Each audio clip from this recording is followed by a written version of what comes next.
Very good. So, for this morning's talk, I've got it very clear. Someone just put it out here for me again. More guided meditation. So maybe try for a talk for about half an hour, 35 minutes, and then to do a guided meditation. Is that okay? Excellent. So, first of all, I wanted to say more about developing the wisdom part of meditation, because some people always say, well, you get blissed out, then so what? Then you've got to come down from your pyramid and get back in the jungle again. But in that simile, that when you are up in that pyramid, you're seeing above everything, you get a good idea of how everything fits together. That's the insight, the big world view. And some of those insights are quite surprising. Already I did mention when talking about nimittas, these lights which come up in the mind, and mention that you're all going to experience a nimitta sooner or later, and especially when you die. Going towards the light. And this is not a small thing.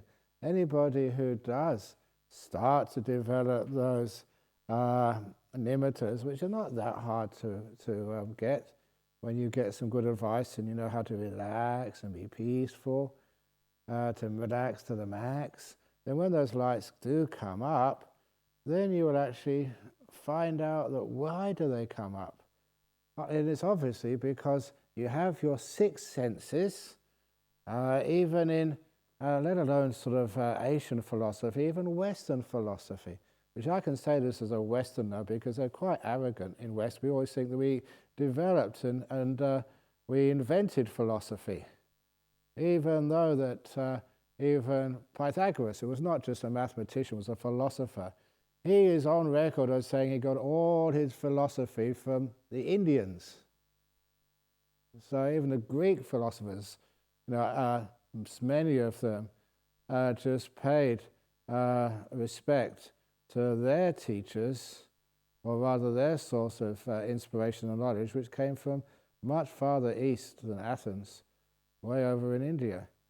And even every now and again, people talk about Athens invented democracy, and you can see in the Buddhist texts, especially the Vinaya, these are the rules for the monks and the nuns. There you see that there was democracy which was old, well established, even in the time of the Buddha, which was almost contemporary, with the great Greek philosophers. So these things, they were coexisted on different parts of the world, so there must have been some connection there somewhere. And of course, even the language, as I mentioned, the Indo-Aryan types of languages, there's huge connections there. But anyway, even Aristotle, one of the great Greek philosophers, always mentioned the six senses. And of course, those six senses were the sight, hearing, smell, taste, touch, and mind, knowing. They always had six senses in the early foundational cultures of Europe. But, I should actually mention that Aristotle always said that the mind, he called it the common sense. Because whatever you see, hear, smell, taste, and touch, the mind also knows. And it's also got its own area, exclusive to mental experience. But he still called it the common sense. And so I often say that somewhere over 2,400 years of Western culture, we lost our mind and abandoned our common sense. And that explains much about the problems of our modern world. But understanding that sixth sense, the mind, as a reality, and again, as a scientist, and I was a hard-nosed scientist, you can't get more rigorous in your scientific arguments than in theoretical physics. It's more like maths than anything else. But you have to really know what you're doing, and you can't make assumptions. And it was quite clear to me, even as a physicist, you cannot exclude that sixth sense. It's there.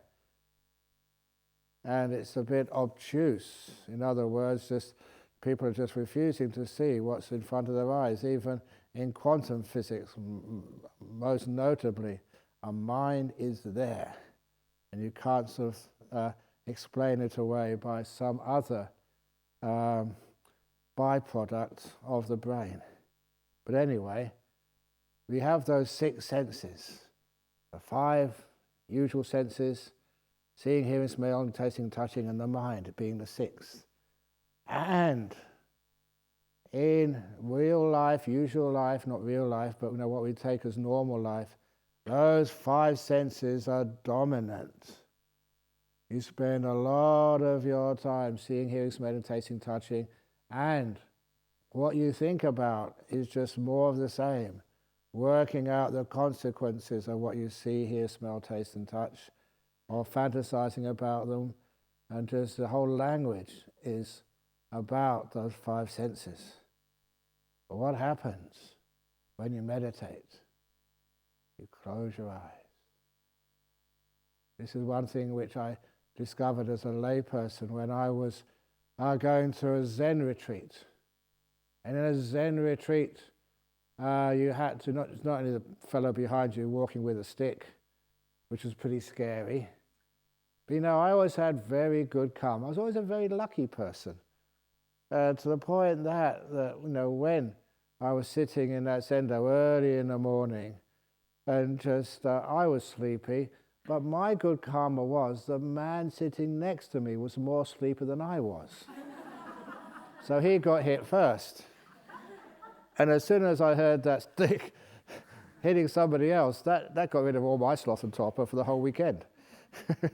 Just for But anyway, I was asked just to keep your eyes open and watch a wall, just a plain white wall, which I thought was weird. Never done that before, but why not? And at that age, I was very willing to explore new ideas or new ways of doing things. So I was just watching this wall with my eyes open, and the advantage I had over many of the other meditators there, I'd already learned how to be in the present moment, to calm down my thinking, and just to let these things be, and not sort of start worrying about what's going to happen next, what I should be doing, or going off into a fantasy world. I was just sitting there watching this white wall, quite peaceful. And then, I always like a bit of drama in my talks, because that keeps, and then, the wall vanished. It wasn't there anymore. And that was so weird. But I wasn't afraid. To me, that was really cool. That was awesome. And actually, I should actually mention as a tangent, which I promised I wouldn't do, but I'm going to do anyway, that what awesome is the best translation I have for sadhu. So when we do sadhu, sadhu, sadhu after the talks, that's what it means. Awesome. So if you like to do that after the end of this talk, to say it in English, it's awesome, awesome, awesome. So you know what you're chanting, or saying anyway. But anyway, so it was really awesome to actually to see this wall vanish. I'm not scared, because as a scientist, even hunting ghosts and stuff, which is what I used to get up to in my spare time, you were thinking, this is weird, what's happening? You're not imagining this, so why has that wall suddenly just gone out of existence? And it was because you realize the nature of the human brain is only to notice things which change. If they stay the same, they don't move, they disappear. It is so similar for when you use your computers or your iPhones or something. If you don't click anything, if you don't press anything, then the screen goes blank. Even your computer only recognizes movement. And when things stay still, they vanish. And of course, I realized this is nothing really special. It's only a bit more exaggerated than my usual experience of closing my eyes. When I closed my eyes, I first noticed the inside of my eyelids. That doesn't last very long. It's not really important, not interesting, so my brain turns off. If there's a hum of the electric lights in the background, or we have the aircon on, maybe when it turns on and turns off you can hear that change, but after a while it becomes constant sound and you can't hear it anymore. It's the same with smells as well. As long as nobody passes wind and you're behind them, then the smell is always the same. I often thought that's one of the reasons why, we had incense in the temples of old.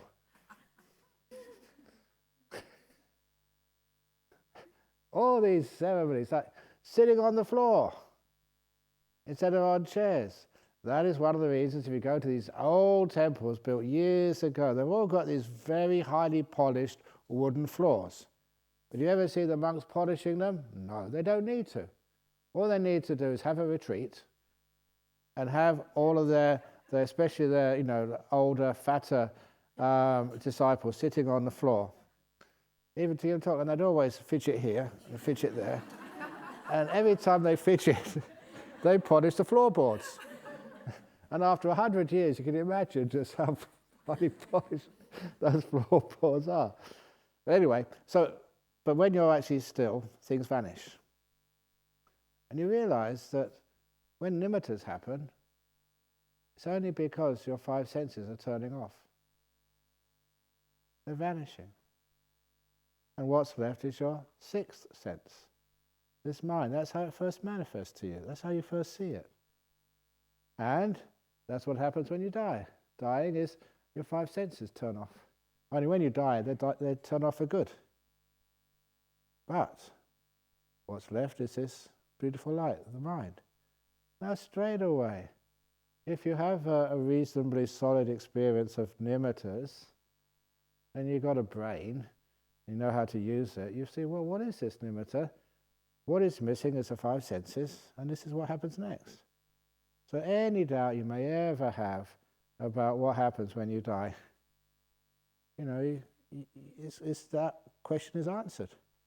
Because it's like you are practicing dying when you get into a deep meditation. Five senses are vanishing, light is coming up, and this is what happens when you do die. So number one, you get a little bit of practice. In many things in life, when you drive a car, you have to do practice first of all, to training. Even just, when you learn how to, fly an aircraft or cook, you have to go to lessons to learn how to cook. And so marriage, we have to have lessons, so even marriage preparation. So why isn't it we can't have death training? Should be in the universities, Death 101. Because not everyone is going to get married, not everyone's going to drive a car or an aircraft, but everyone's going to die, so it's a good idea to get some training before it happens. So you're qualified. Well, that's a little bit of a joke, but it's true. That you get to understand what happens. So when death occurs to you, it's not such a shock. And it's not just, what's happening? You don't get scared because you know exactly what to do. And that's one of the, you may think this is just simple, but that's enormous positive insight into the end of your life and what happens. You actually almost try it out, but you have enough control, you can come back again easy enough. Just like when you do driving a car with an instructor next to you, it's easy because the instructor can always slam on the brakes, if you do something wrong. So it's like learning and feeling safe. And one thing which you do understand with these meditations when you get to them, they're entirely delightful and beautiful. And so when you understand and make that connection of the dots, this is what happens when you die. You go into this beautiful light, peaceful, blissful. People aren't afraid of dying anymore. It's not the great unknown. You know what happens. And it's very delightful. And anybody who understands this knows that death is actually quite beautiful and peaceful and delightful. It's just getting up to that point, which is the painful part. Just the sicknesses and the aches and the pains and all this, what happens before the death. Once you get to that death moment and then you pass over that one, wow, having a great time. So much so that I can't resist telling this story. It was a video made by the BBC of this woman who had a near-death experience. And this particular woman, she had so many aches and pains and sicknesses and stuff wrong with her body. What the doctors would say, she was a piece of work, always coming back. She was like a frequent flyer, a regular customer in the surgery. I don't know if you get sort of discount if you always go to the doctor regularly.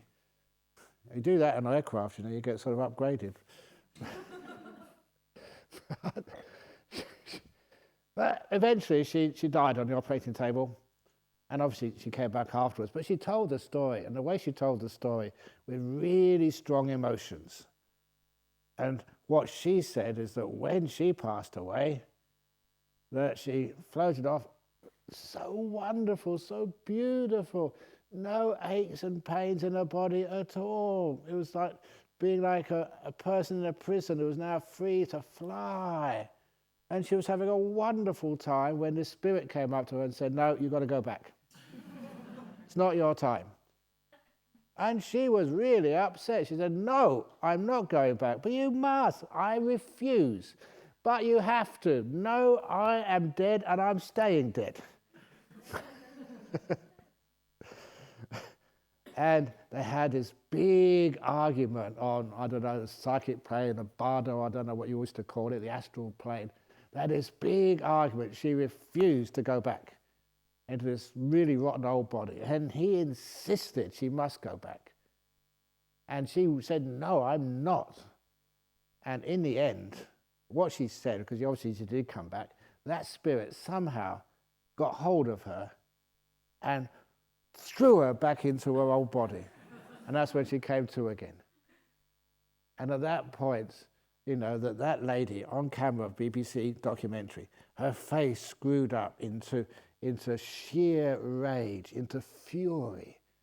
And then she said, I'll never, ever forgive that spirit for what he did to me.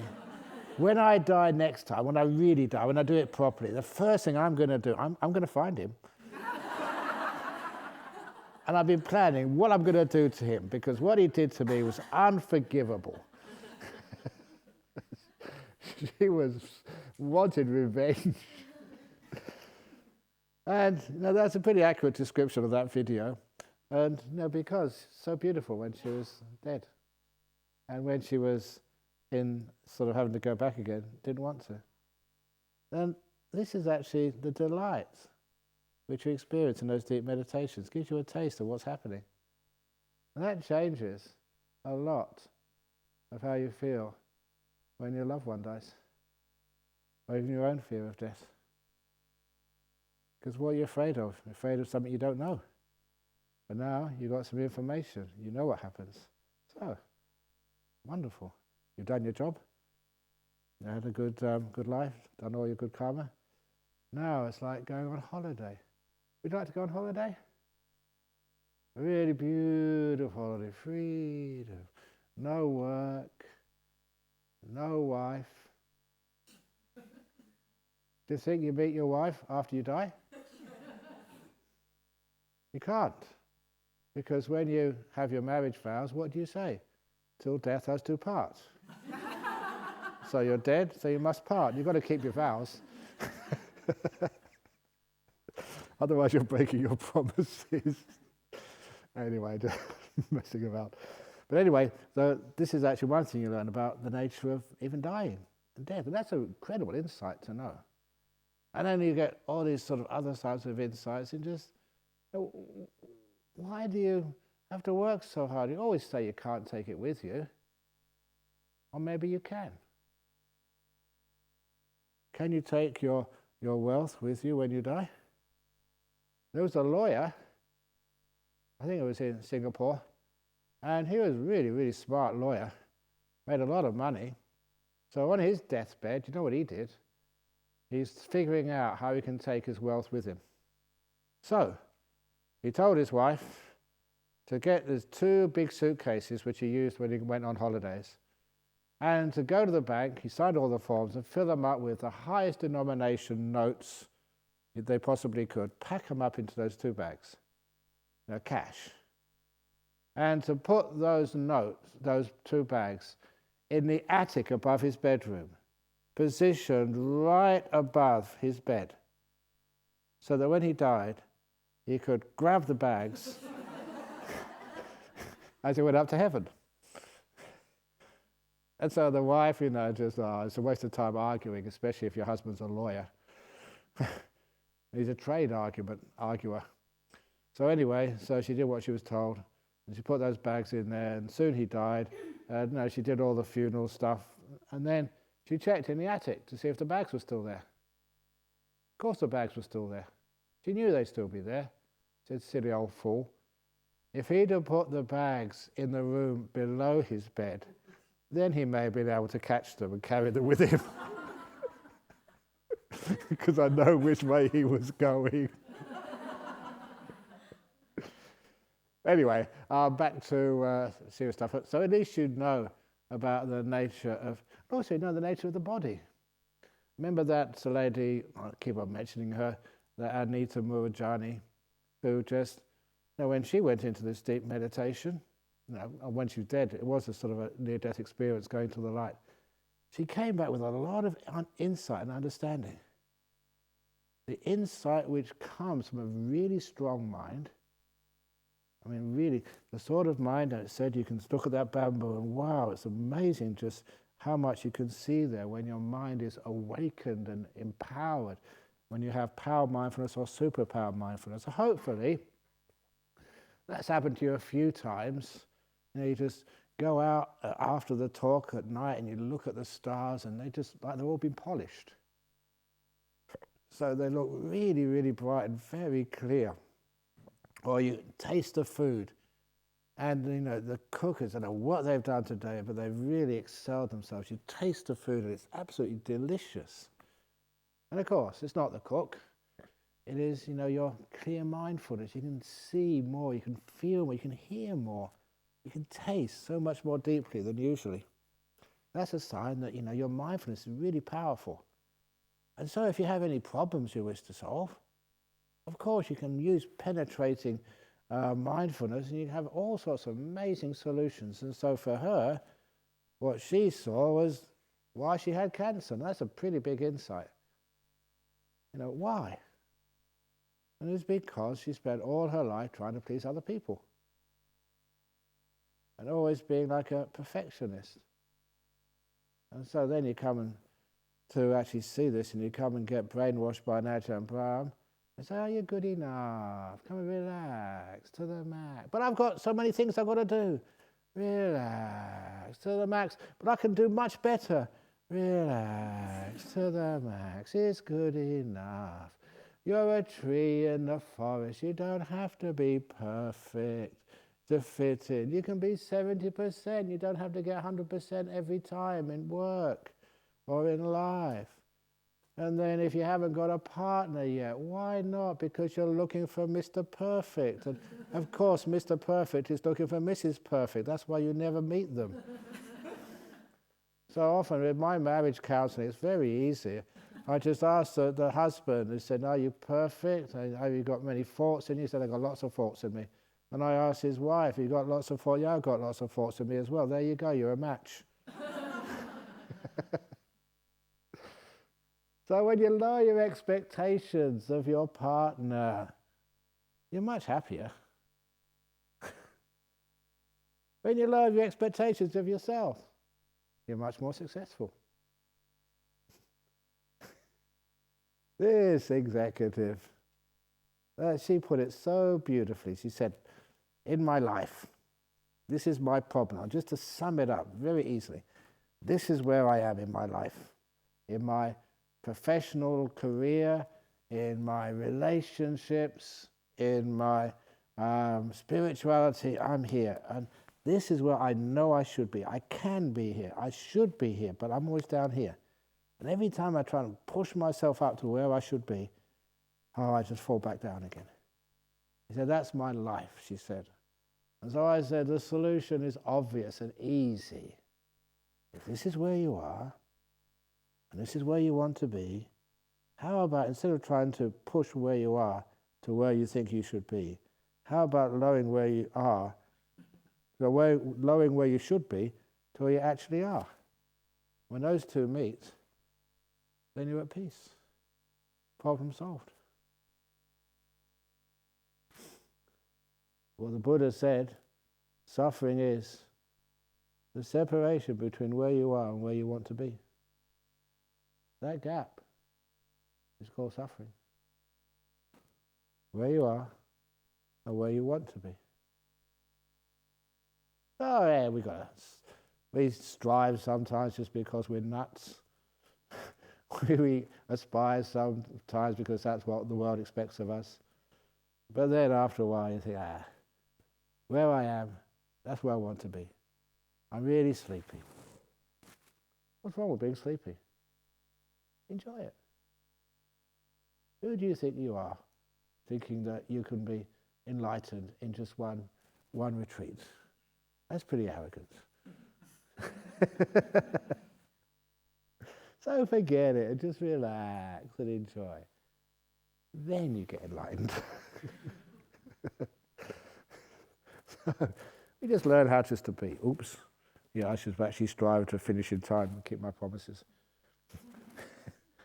So the last little simile, which I'm going to give about sort of how insight works, because you listen to all these talks, but do you believe them all? Sometimes they can try, it seems to work, but is this really the right path?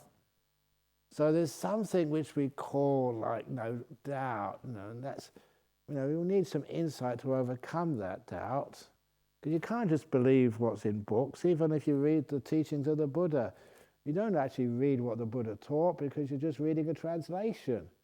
And even what he actually said, it was written down, but that's what he really said, or did people add some things or take some things out? That's the trouble with translations. In translations, there's always a lot about the translator and not actually the original author. So anyway, they're what they call lost in translation. But how can we make sure that we get that insight so we know for sure that this is on the right path, this is actually working? A way, a litmus test, so you know that you can trust the path you're traveling. And that was the simile which I developed, just from real life. So not from books, from real life, so you can understand how this is going in the right path. And that was the simile that when I was a young man, sort of poor student, spending most of my vacations up in the Highlands of Scotland, just walking all over the place. And at one time I stayed out in a tent, but when you wanted to replenish your supplies and have a warm bath, you went to one of these youth hostels. And I was in one of these remote youth hostels in the far northwest of Scotland, and the warden of the youth hostel, there's only a couple of us staying there overnight because it was too far away from most travellers. And so the youth hostel warden said, why don't we go for a walk up this mountain this morning? It's a beautiful day. Sunny, not a cloud in the sky, and it was quite a distance, but I was really fit and healthy in those days. And these days I've got more gravitas. You know what gravitas means? Okay, well, some of you understood that joke. But anyway, I went up for the walk up the mountain with my friend, a local. And then when we got to the top of the mountain, sat down, usually took some oranges. That's really refreshing if you get to the top of the mountain to have an orange. Sit down, watch the beautiful view. And then there was another mountain not far away. It was still there. He said, let's go up to the other mountain. He said, no, I'm going back. One mountain a day is enough for me. And so I went up the other mountain alone, which was a mistake, because the weather changed incredibly fast. Clouds came in from the North Atlantic, faster than I could ever imagine. And by the time I was really close to the top of the other mountain, those clouds came down and I was enveloped in mist. And it was so thick that I could not see, only just see the hand in front of me when I extended it. But I was always super confident. Some would say super arrogant. There's hardly any difference between the two. Even these days, I try to be humble. But I always thought a long time ago, if you're humble, you should flaunt it. Otherwise, what's the point of being humble if nobody knows about it?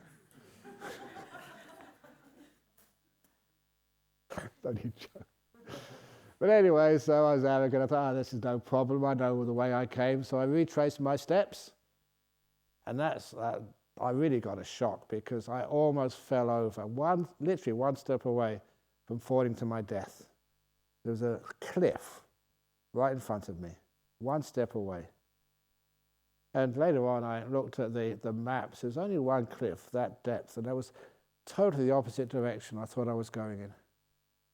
If I'd been slightly heedless, I wouldn't be here today. And that was scary.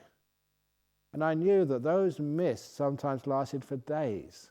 And you could go around in circles, or just get so tired, you get hypothermia, and so many things can go wrong with you. And I started to get scared. This was life-threatening. Lost in the mountains alone, sort of in the mist, which will last for days. So what do you do? And I just stopped and relaxed and just to the max. Well, not really to the max, but a long way. And then what should I do? I happened to see a little stream, a little brook, where there's water and mountains. There's always little rivulets going somewhere. And I thought, that rivulet must go down. I've never in my life have seen water going up. So I decided to follow it. Because I knew if I followed that little brook, which then another little brook came into it, and a rivulet turned into a little stream, a bigger stream as more bodies of water joined in. And I was always going downhill. And to me, that was the most important. As long as I went downhill, followed that water, I would go down, down, down, down, and down until I was underneath the mist. You can see the mist on the mountains. Only go to a certain level. Once you get underneath the mist, you can see where you are. And that's what I did, and found my way underneath the mist. I was a long way away. It wasn't not at all the shortest cut back to the youth hostel, but I was underneath the mist, and I could see my way. And I used that to the difficulties we have with meditation or with spiritual life. And who's giving the right teachings? Some people get up there and they've got hundreds and thousands of disciples. They go on YouTube and people come from all over the world to see them. Does that mean that what they teach is right? Sounds good. But is it right? Is it for you? So, instead of just believing what this fat old English monk tells you, instead of that, you find what we mean by the stream. So you follow it. So if this meditation, this path, is leading to more peace, more happiness, more sense of contentment, joy, tranquility. If you can't see it, the people you live with can. If it's going in that right direction, then follow it. So that's the way you can overcome your doubts. Is this the right way? Or just follow it a little while and see how it works. If it makes you more of a pain in the neck for the people you live with, makes you more tight and tense, more unhappiness, more sickness, then it must be going in the wrong direction. So that is actually the great sort of wisdom and insight in how you know you're going in the right direction. And it also ties in with one of those similes in Buddhism. When you get underneath the mist, it's called being a stream winner. You can actually see the directions. You know which way to go. You know what the problem is. In the past, you've been in this mist of delusion, not knowing who you are, what you're supposed to do in life. You get underneath that mist, you can see your directions, where you want to go in life, and how to get there. There's a little simile about the insights which happen when you meditate, which is now what I promise we will do. A guided meditation for 20 minutes. So, here we go.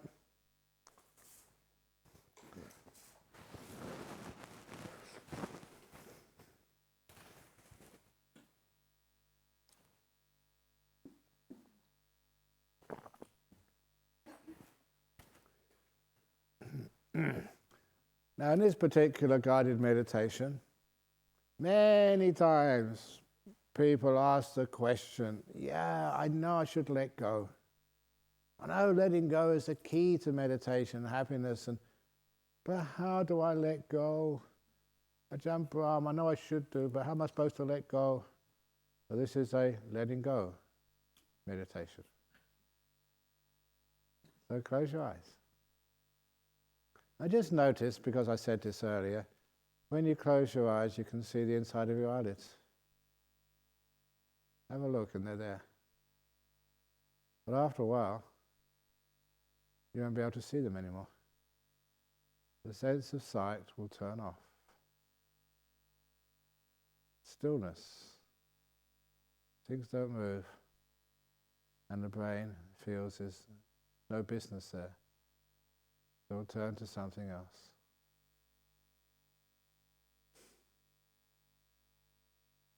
And we become aware of our body, our physical feelings. Physical sensations makes a better translation.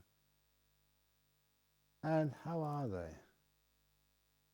You know, we are going to be kind to our body. We're going to let go of all these theories, everything you've been taught about how you should be sitting meditation. And you're going to feel what it's like in this moment with your body, and whether you can improve upon this. Never let the theory, your knowledge, your learning, never allow any of that to stand in the way of truth. The truth of your own experience right now of how your body is. Doesn't matter how it should be, or what the books say it should look like. How actually is it right now?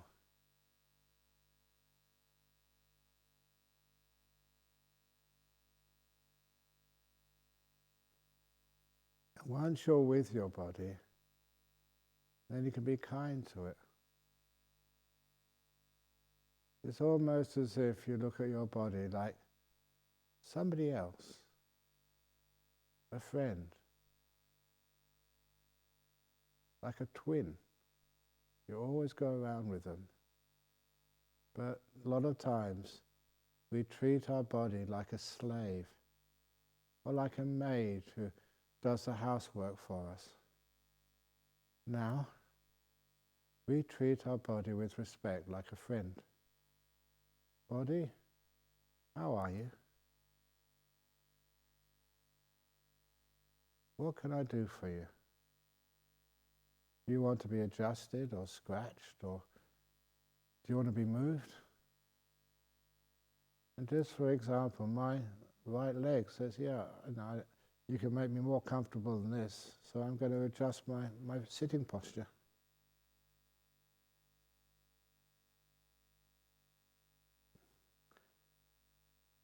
And it's like when you pass somebody and you ask, how are you? How's the meditation going? I've done that to a few of you, just as I've been walking past. And sometimes just say, oh, you know, this monk cares about me. You know, he doesn't sort of control me, he's just really honestly interested in my physical well-being. And what happens? Actually the body and the mind just delights in being respected. As I say, when you look at your body and you say, legs, how are you? And just the fact that you care, that you respect these parts of your body, it just encourages the body to be more at peace. A little bit of attention goes a long way in healing. And that attention is your own mindfulness and kindness.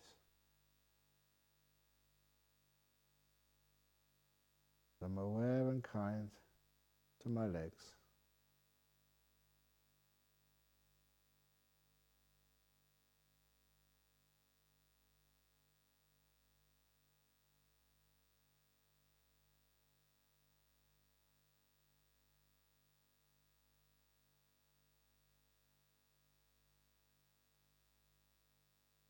I'm aware and kind to my body, to my bottom, sorry. Like I ask, are you okay down there? Do you need some shifting or some fidgeting? The kindness gets my body into a beautiful posture. My back, stretch the back. I'd like stretching the back. You don't have to do that. Whatever is comfortable for your back. Your shoulders, relaxing them. Your hands wherever they feel comfortable. And your head on top of your neck. And even sometimes I know that you're not supposed to be able to feel any sensations in your brain. There's supposed to be no nerve endings there.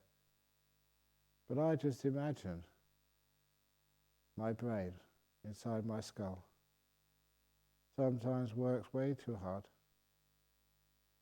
And so I just imagine, visualize, taking my brain out from my skull, putting it into a little bed on a nice soft cotton pillow, and tucking it in with a nice warm duvet.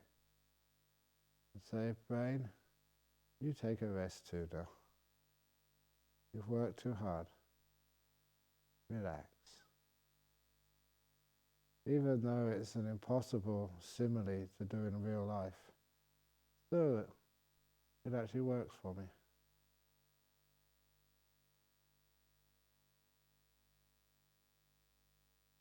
And once my body is reasonably relaxed, now I'm going to take it further by letting go of the past and future. How I do that? Well, I visualize again, I imagine that I am holding two heavy bags, like I've been shopping, or have two heavy suitcases which I'm carrying. And the bags are really heavy, and I've obviously been carrying them a long time because my shoulders ache and my arms hurt. I'm sure you've all done that from time to time, so you know what it feels like. But then I happen to glance at the bag in my left hand. And like many bags, they have sayings or signs or labels on them. My bag in the left hand has got 4 letters written on the outside. And I look at those letters and they are P-A-S-T,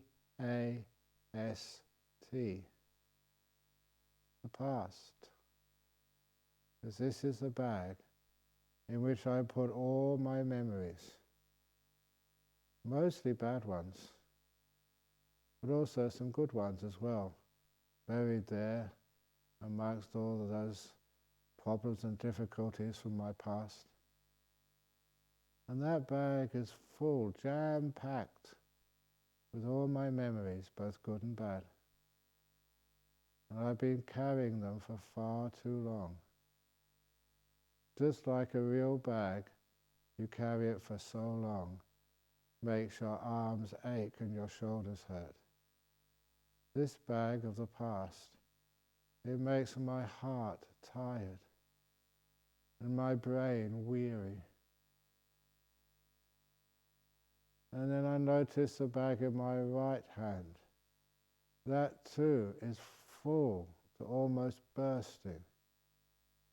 And on that bag I've written the letters Future, the future. Because in that bag are all my plans, my hopes, my dreams, and my anxieties, which I've been carrying around for such a long time too, without rest. And that makes, the real bag makes my arm and shoulder hurt. The past, which I similarly carry around, that makes me tired. It makes my heart just so exhausted that I get angry and upset at the people I love. I'm tired.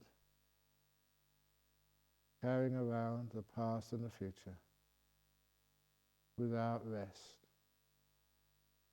And once I've imagined, I've felt those two bags and how heavy they are and just how tired it makes me, then I focus my imagination on the bag in the left hand, the past, all my past. And I notice how heavy it is, really a burden. Then I visualize leaning to the left as my spine leans to the left. And that allows me to lower the bag in my left hand. To lower it, lower it, and lower it. It gets closer and closer to the ground. And when it does meet the ground, something happens. All the weight vanishes as it meets the floor. And that allows me to unclench my fingers, to move them away from the handle, to straighten my back and move my left hand and arm up to my side. And I look down, and there is that bag with PAST written on it, but now being supported by the ground. And I've let it go. And even though I've put it down for a while, I know sometimes, unfortunately, that no one is going to take that bag away from me. It's going to be there for me when I decide to pick it up again. But right now, I need the rest. I've let it go. And then I visualize the bag in my right hand with the future, with all my fears and anxiety, my plans, my dreams as well. So heavy that my arm aches. And I imagine leaning to the right now, allowing me to lower the bag in the right hand closer and closer to the ground. And when it meets the ground, the weight, the heaviness vanishes. It allows me to let go of the handle. Move my right hand and arm up to my side, so that can relax too. I've let go of the future. And when I look down, I can see the bag which was in the left hand and the bag which was in the right hand, the past and future. And I'm standing between them, in this wonderful place between the past and the future, called the present moment, now. And I'm doing this because I deserve to. I need to relax. I've let go of past, and let go of future. And I feel how delightful that feels.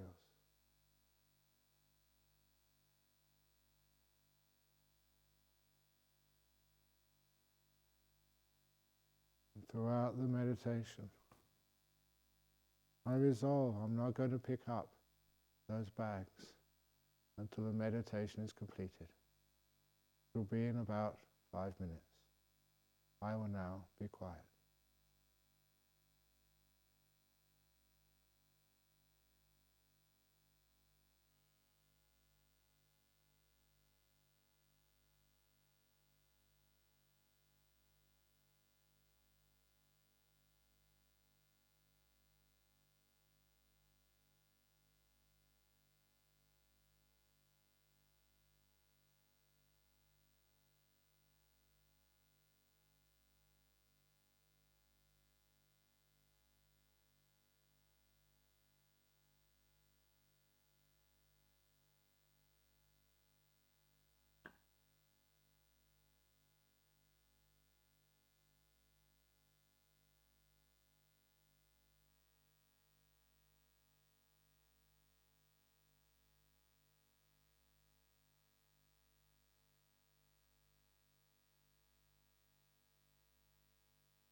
Feeling close to the end of this meditation,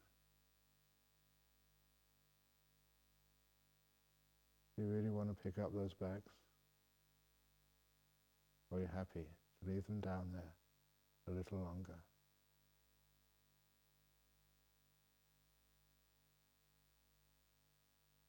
When we enjoy the fruit of letting go, the freedom, the peace, the lightness, that insight, that understanding encourages us to let go again, another time, another place. You may open your eyes now.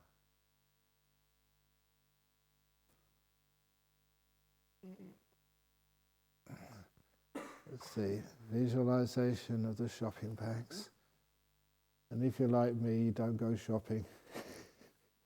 suitcases. Excellent. So, not sadhu this time. Awesome. Awesome. Awesome.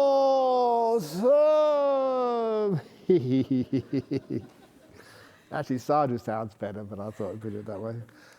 Very good. Okay, so got some interviews for those who put your name down. At 10:10, every fortnight is one of the responsibilities that being a senior monk, I have to give a quick talk to the bhikkhunis, make sure they're okay. A little acknowledgement. We call it Owada. So at 10 past, I have to finish the interviews precisely at 10 past because the nuns are going to be ringing in. Very good.